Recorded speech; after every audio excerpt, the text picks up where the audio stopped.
Pokémon Viajes. Probablemente una temporada que estará destinada a ser recordada por muchos como la mejor, y es entendible que llegara a pasar esto, ya que es una temporada la cual es muy llamativa por muchas razones, ya sea por la misma historia y dinámica en la que gira, tal vez por el elenco que se encarga de llevar las aventuras, o hasta por el simple hecho de ver un Pikachu gordo de nuevo. Como vemos, razones hay muchas, y con la llegada del final de esta temporada, me parece un buen momento para analizar / criticar de la forma más objetiva posible lo que realmente fue Pokémon Viajes durante estos 3 años de historia, y así determinar si realmente será merecedora de un puesto entre las mejores. Debo mencionar que gran parte de este video es en parte de mi opinión personal, por lo que si tienes alguna opinión diferente, siéntete libre de comentarlo.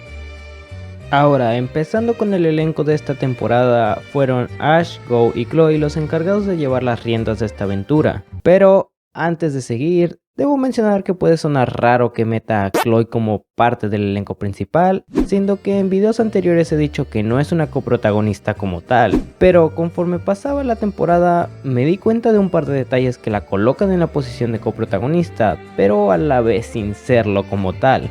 Pero antes de hablar de ella, vamos por orden de relevancia. Como siempre, el protagonista principal de esta temporada fue Ash, como no es novedad, esta vez mostrándonos una versión que parece más niño físicamente, pero fuera de eso, actúa de una forma más seria y madura a diferencia de todas las temporadas anteriores. No al punto de ser como el Ash de Kalos, eso desde luego que no. A diferencia de esa versión, en Viajes tenemos un Ash más relajado y más acorde a lo que realmente es. Un niño el cual se emociona con la idea de viajar por el mundo y que actúa de una forma como lo haría alguien de su edad. A mi parecer, me resulta bastante agradable tener esta versión más relajada y experimentada de él. Me parece que es un buen equilibrio entre los aspectos que más se suelen discutir en la comunidad referente a Ash, aunque por otra parte, algo que no me llegó a gustar mucho fue el hecho de que a veces lo ponen en una postura más poderosa de lo que debería. O sea, entiendo el hecho de que se trate de la versión más fuerte de él, pero a veces como que se le llega a pasar de las manos con eso.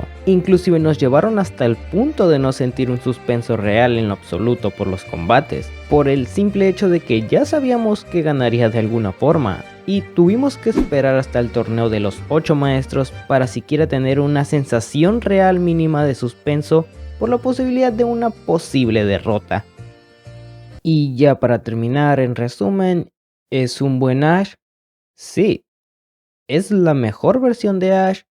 Debatible totalmente, ya que está acomodado a lo que pide la temporada, pero cuenta con ese detalle que me hace ruido de la colocación en un puesto más fuerte de lo que debería.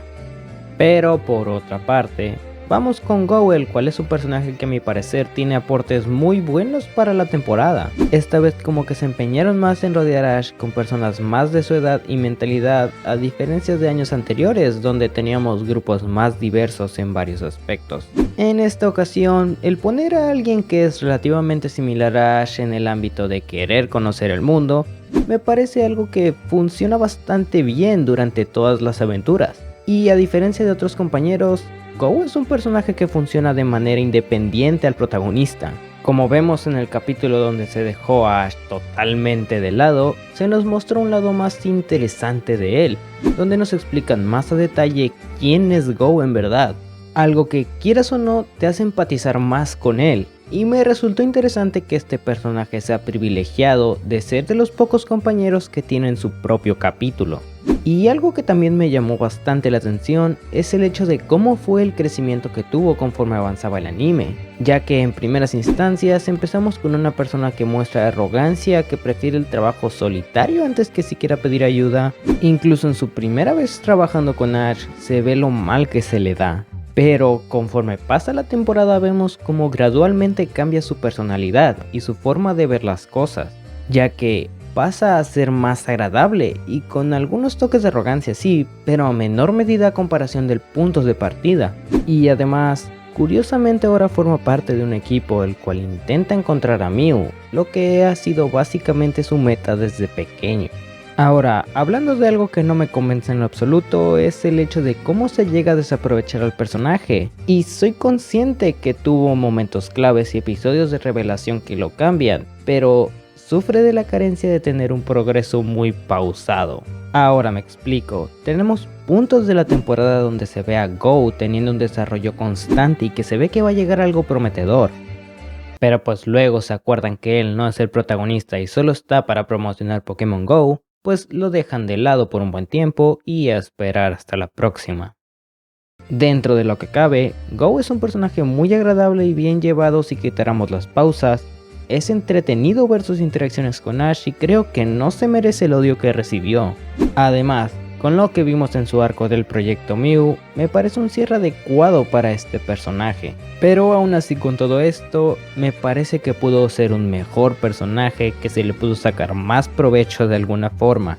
Y ya como último elemento del elenco está Chloe, con la cual tenemos un caso particular. Básicamente la chica cuenta con todas las características que le pondrían como protagonista, contando con un desarrollo de personaje protagónico, una trama relativamente relevante e inclusive ha tenido el privilegio de contar con su propio capítulo al igual que Go. Con todo esto es normal que se crea que se trata de un personaje protagonista, pero no es el caso.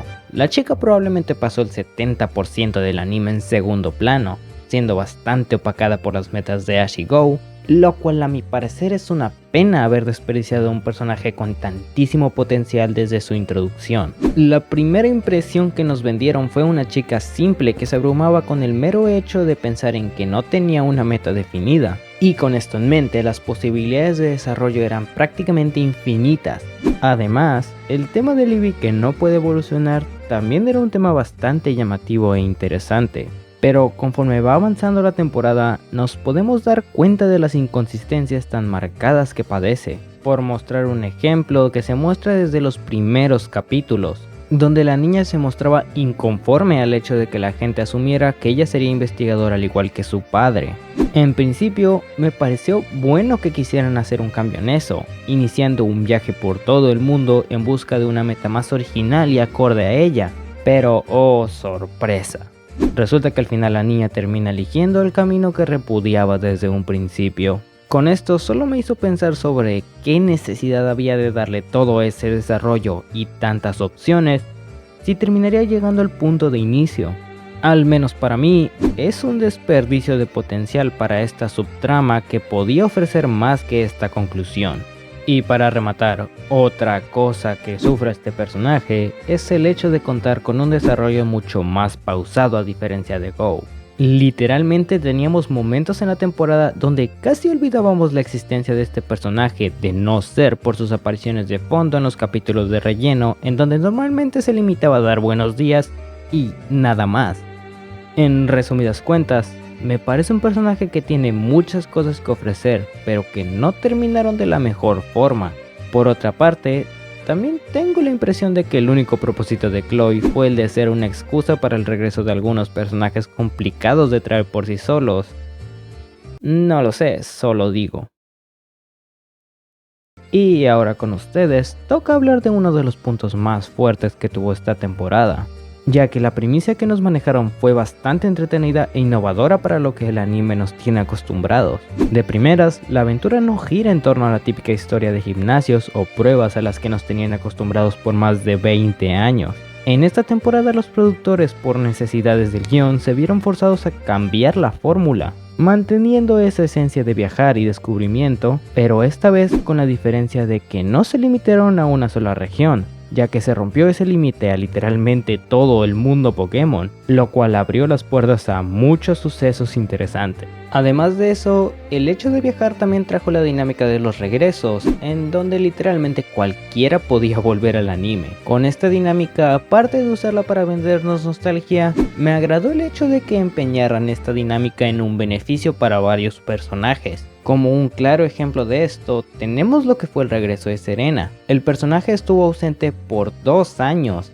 y cuando lo trajeron de vuelta lo hizo de una manera triunfal, ya que su regreso no fue simplemente por el fanservice y ya, sino que esta vez tomó un rol muy diferente al que solía tener en X, Y y Z, ya que pasó de ser totalmente dependiente e inmadura a una chica totalmente diferente y renovada, que se le notaba la experiencia y madurez adquirida durante su viaje. Este es claramente un buen ejemplo de cómo concluir una historia pendiente. Ahora, para no dejarlo todo en positivo, debo decir que algo que no me agradó fue lo apurado que llegó a ser algunos arcos. Debido al hecho de querer aprovechar el viaje entre regiones, me da la impresión que tuvimos más relleno a comparación de otras temporadas. Relleno el cual pudieron usar para explicar mejor algunos detalles que optaron por pasar fuera de cámara. Concluyendo con el punto, debo decir que esta historia tiene una dinámica buena que es aprovechada en gran parte de la serie, pero que por momentos puede llegar a enfadarte por el relleno. Pero si quitáramos eso y dirigiéramos esos capítulos a algo más importante, posiblemente sería la mejor temporada de todas a mi parecer. Dejando la trama principal de lado, evidentemente tengo que hablar de los arcos individuales de los protagonistas, pero esto y el resto del análisis lo dejaré para una segunda parte. Si se preguntan el por qué, básicamente sé que 20 minutos de video es demasiado teniendo en cuenta el tiempo de retención de los videos, por lo que si quieren la segunda parte, que estoy seguro que vale la pena, ya saben qué hacer. Comenten lo que opinan al respecto y por si acaso no los veo en lo que queda del año, felices fiestas a todos. Buenos días, buenas tardes y buenas noches a todos.